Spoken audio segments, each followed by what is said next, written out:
Okay. Mr. Tu, omuntu yandetaza okumanya mu mbeera zo zinene za bulijjo.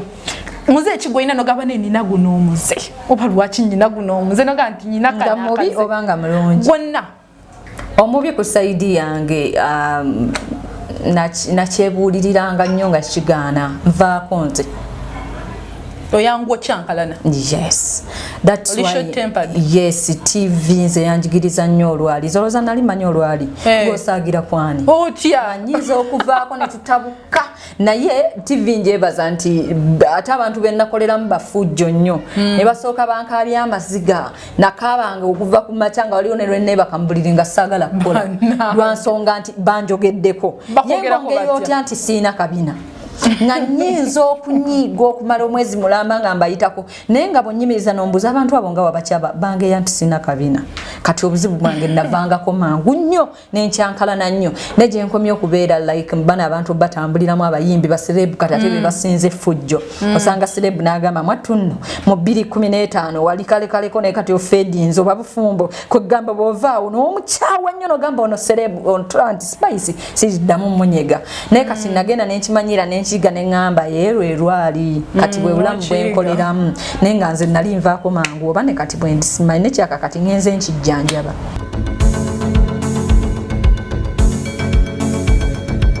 Yes, mugamba mutya abatulaba abalungi. How are you? Kanspiyenti muli bulungi. Temuyina tabu anti mbansazeko mbanyigiddewo ne programu yaffe manya owakabiwo omutegeera bulungi obenga omumanyiza nno ddala naye nga nyogawo okujukiza nti gendawo wansawo nga bw'okyandaba bw'oti nyigawo wansi we ti onyige kadaawo osubscribinge ogenda kuba okoze ekintu kya tabu nnyo ate era sharing gukola gumu gwa sharing ojja kuba okikubidde nno ddala naye nga tuli mu program manya owakabiwo nange kenyini omwesana omwat abakiikirira singinawo n'owakabiwo muyingizaawo olunaku olwaleero nina mwana muwala gwensazeeko essaawa zino wenjogerera ndabikanga namutuuseekodde ate nga twatudde dda ndowooza era nga bwondaba guno musazeeko munange olowooza ani uyo anti akansesezzo bakiikirira abawestaana.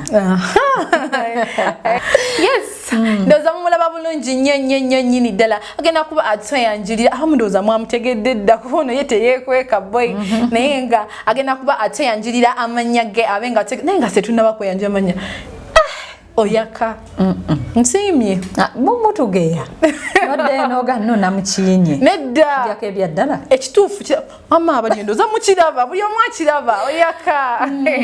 naye nga ogenda kuba otweyanjirira amanya. Okay bannange mbabulamusizaako mbabuzizaako amanya Peace ambassador w'Abanyarwanda. Okitegeera omubwati ate bannina munnange bannenyumiriza mbalwanira entalo kwegamba ekintu ekiri wano ono ambassador w'Abanyarwanda omwesana omubwati abakiikirira okitegedde bulungi. Yes naye nga ate n'abalala tubaagala nnyo nnyini ddala kakati no Peace ndowooza mulaba bulungi Peace wangi obuzibu njagala kutandika kwogera ne skin yo bambi yankubye njagala kyesibako naye ngenda kivaako tofaayo kizigo omanyi abaana batya okwekuuta naye neekuutako sibinyinamu buzibu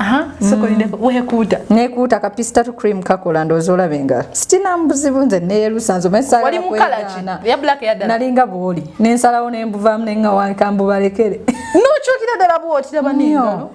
ate sina kyamaanyi nti oba neetaaga kwefumita biyiso no my dear kosa creams zange. Okay nga tunaba kuyingira eyo tunayingira nnyo kati omuntu ali ayanditeza okumanya Peace yaani Peace yenga ye mukyala ali humble bane ndi humble sina ddala mmwe ali humble wali omulala ku TV nga kyankalanya nenga ali humble. Peace muzadde the mother and I'm proud Peace presenter ku ABS TV. Peace yoyo mwagalwa w'abangi njagala ate njagalwa. Okay. Kati ogambye oyina baana mwana? Nina abaana ndi maama. Abaana bameka? Ate kati lwaki mbabala? Kyogamba ne maama tebamubalira abaana. No, mukwano nga taata we batamubaliza mayi kubanga ne bwensanga omwami wange ng'ayina baba bafuuse bange kati lwaki mumbalira abaana? temuddamu temutubaliranga abaana mukwano nina abaana okay agambye ayina abaana yes and I'm the proud mother ate dadi w'abaana agamba ati mulungi talina tabbu njali mulungi bambi bamwita mistani lwaki mwogera abasele muneze banewunyisa nchagalero kingambe nawe munewunyisa lwaki oba toyagala twogere badadi baffe mbateeka ku pressure you know kati ebintu ng'ebyo tebabyagala mbu tebabyagala kati mba basumbwa mbabuza ebibuzo bingi okitegeera bo tebalina maanyi gano gufege tutunuza mu kamera ne tuyomba ne tulwana and secondly time bwe natuuka okuba nti final embalaza omwagalwa namwe mujja kumulaba tekyetagisa ate kukuta mwogere kati tekyetagisa kukuta kabeereyo eyo time bwe natuuka yes nga mumanya nti yoyo mister handsome okay pista tu omuntu ali emula kyanditaze okumanya eno gundi eyo presenter wa presenter buno umaze mu banga ki nkonye emyaka 5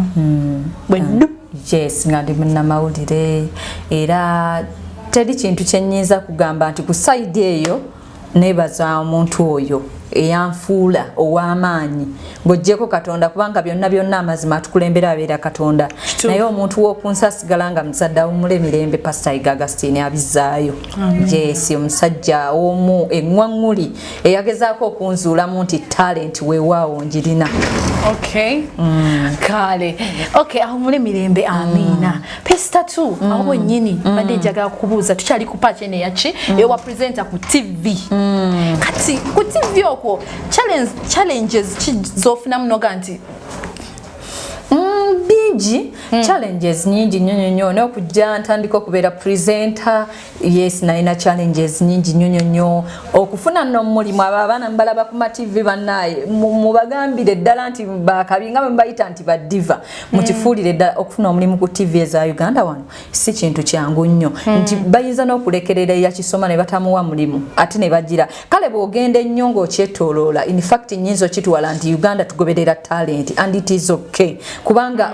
bwe tudda mu bintu by'amazima TV ekikufuula owakabi kuba munnakatemba ngega amazima mu TV zaffe then bwe tugenda mu mawulire omusomi w'amawulire ate ye mulala oyo temuli mu lukatemba wabula kati nze jjukira nti nze nkola entertainment shows bw'olina okubeera mu nnakatemba olina okubeera ne fujjo abantu okutegeera challenges nyingi nnyo zensanzeemu nti omuntu w'oku TV bakutwala nti gwoyina kubeera kabaka otambulira mu mamotoka obeera weevuga lwe bakulabye ku boda tufudde Pista tu yali ku boda banange nange nina omusaayi n'emmotoka singiina kati bwe bozimu zi challenges zengezizaako okusanga mu bwa presenter nti si bwangu presenter bamanyi oba ali emmere ya njawulo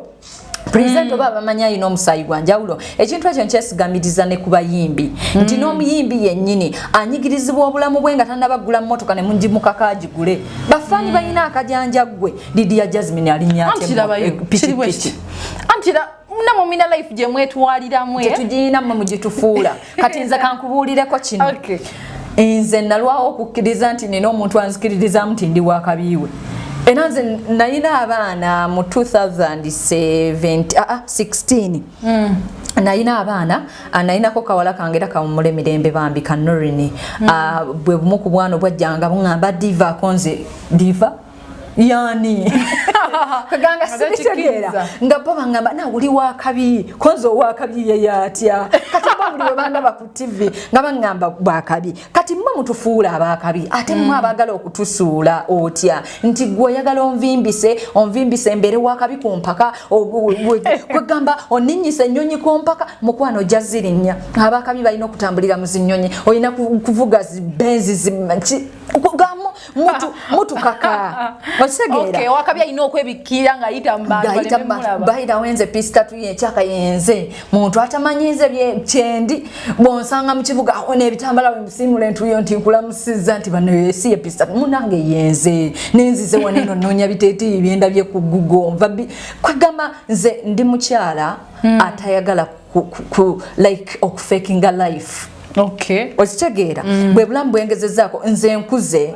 nakulira mu mbeera bayira wenze nakulira mu family nga tebalina ssente kati ate saagala nze ntuuke wano olwokuba ntandise okukwatako ku 10 ndage nti nze ate nfakinga eyo life ngezaako okubalaga ate kyesitali okuva mu buto bwange nze nali nkuzeeko mu life eraga nti sukaali teyeetagisa kubeera mu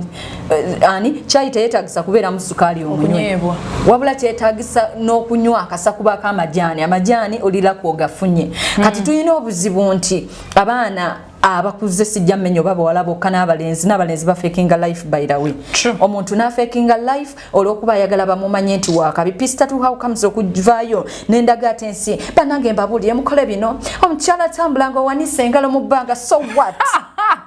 tambulanga gwe biyu baidenze ntera nnyo kibagamba on my gondi Facebook page nembagamba biyu ense kugondere era gwe ekyo kyoli ne taxi zirinnye ense kugondere teweteeka mu butala bw'otannatuukamu bayirawe olaba life castogi forcing okukola ekyo ky'otannaba kutuukako ofa mangu anti kati ojja kubba bakuttireyo ofe omuntu akuwone anti ogezaako okuyiiya topapalapalanya mukama katonda bw'aba yategekera pista okubeera biliyoniya mu mwaka gwa 2025 wallahi mujja tuuka mu 2025 nga ndi biliyoniya because safekinga life safosinga bugagga ku mpaka bufuna nampaka fe kituleetedde obulwadde n'obuzibu mu nsi eno twagala nnyo okufuna ebintu by'amangu bitubonyaabonyeza obulamu bwaffe bwonna kituufu okay kati ekirala ekibuzo aliyo ekyantaza okumanya bannange munatondwa ono presenter alina obakakasa ki alina okola ki okukitwala nga bwabeera ku TV nga yemutegera buzibu munange okay pista 2 wasoma kyenkana ki nasoma paka mu senior 4 then nali ntandika senior 5 weewaawo nezikomaawo ate nenebaza mukama nti eri abatatuukawo yes nenkikomyawo sente z'abazadde bange wezaali zikomye cause daddy wange yafandi mu P5 my mom yaliwo n'atoba n'akomaawo era yachukuba yes ne daddy wange yonna jali mutaka I think ali proud of me yes wendi nti yes agamba yes muwala wange akikuba oyo pista 2 wange yekagwenne nomu okay pista 2 ngetuvudeko tanitaso okudambula mu buno bwa bulijjo bicha bidala byokola ngo jeko simanyi bine byokubera ku TV simanyi bichi ogira obera ku TV kyo kwasaganya obuzibu bwe tuyina bwe buno omuntu atuuka mu celebrity life agezaako okukulaga nti ye abatayagala kukola bintu bilala the other business alaga nti atunulidde ekintu kimu like omuyimbi kuyimba like TV go better presenter throughout otambya ku TV naye ekintu kyengezaako okugamba nti nganze pista tunange nalwawo zibuka amaaso nga manye omulimu gumu TV nga manye ekintu kimu kuyimirira ne presentinga era nebaza omusajja omugenzi pastor Iga Mulemirembe ye muntu eyavaawo nangamba munange tojja kubeera ku TV ekubezeewo mu bulamu kituufu wabula ddira ebintu bayira nze nagenda ku course kosi gye nagendako nentandika okusoma ebintu byensusu bintu byokuba nti tusoma nacho products ezo kati we nabeera presenter nengamba gasiya bulolo n'ebitabo byonna binnaleeta nenkola ki nembiteeka eri naye nga ate omuntu eyanyambako ekyo yali bro wange nangamba wadde okomye waneeno tekyetagisa ate otuuze obwongo tufuneyo kosi yonna gy'oteeka ki mu bwongo kati nengenda nensoma ebyo ebintu byensusu twala tugende kati bwe nafuna obwa presenter nengamba kabulangane bineno bye nasoma nembitereka mu kitanda naye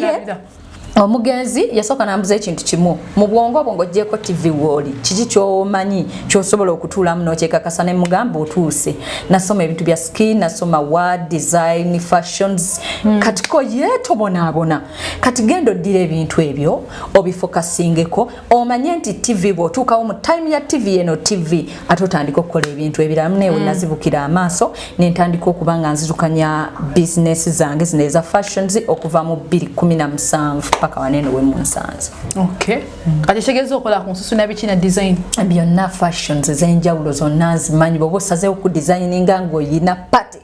nkwambaza buli muntu n'akubuuza ani akwambaza muwulidde ndowooza ayambaza n'oyakira no ddala kiba kyetagisa kukyusa skin kujjamu buddugavu weewaawo nkituulamu n'otajula bw'oba oyagala kujjako mbalabe ebyo byonna nabisoma ate nga products ezisinga obungi nina nakyo products ojja ne sikwerusa ate ng'owonye buli ekiri ku skin yo awo wennyini ye mukono badde njagala obuuza abantu bangi balina eddagala simayimbu ne bakuuta n'oyeruka temulinayo eddagala liddugaza noga nti njagala kubeeramu black is beauty. No tubafuna nnyo najja wano n'agamba nemereddwa ku bizigo ebyeyeru sansaba kuddayo munakyo kala yange ne tumuzaayo munakyo black ye. Kyokka teriyo kino nti mbaddemu eru njagala kuddugala tekiriyo kyo Katonda kyo yakyakoma. Anti kakati ate omweru Mukama aba yakuweeyo kala ate oba ogira bulungi banno bali mu kuzinoonyanga bonago noonya ennusu obweru babunoonyanga bwe banoonya ssente ate gwe obugoba teyaliyo tesimulabangako koze mususa ebbanga ne sirabanga mweru ajjanga yaya na mukwano Katonda yantonda ni mweru naye nzirugaza ndeka mtekiri nayo